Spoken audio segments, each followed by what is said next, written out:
Seorang maling motor nyaris tewas terbakar setelah tertangkap basah mencuri di Jalan Jojoran, Gubeng, Jawa Timur, Kamis 30 Oktober pagi. Bermula ketika pemilik motor bernama Mike memergoki pelaku yang sedang merusak kunci motor miliknya. Pelaku disebut ada 3 orang. Sontak Mike langsung berteriak maling hingga mengundang perhatian warga sekitar untuk mengejar pelaku. 2 pelaku lainnya kabur sedangkan seorang lagi tertangkap karena menabrak kendaraan terparkir di pinggir jalan. Dalam hitungan detik, pelaku langsung menjadi sasaran amuk massa yang marah. Pelaku kemudian diikat ke tiang listrik dan disiram bensin oleh warga yang emosi.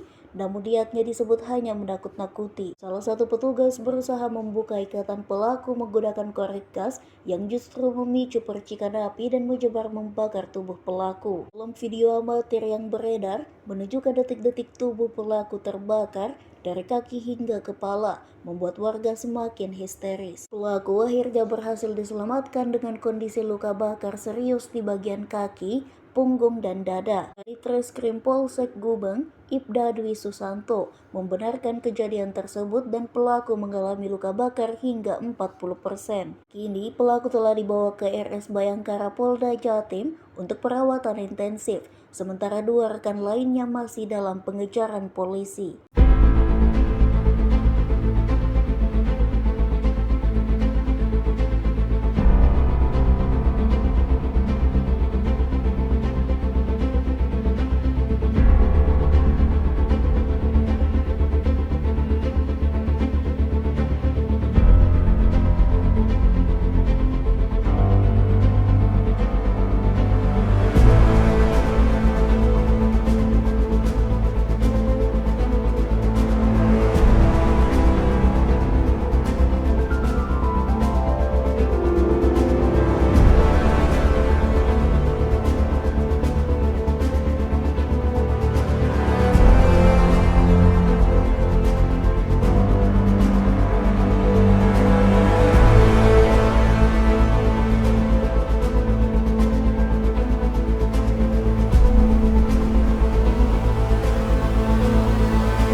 Download Tribun X sekarang, menghadirkan lokal menjadi Indonesia.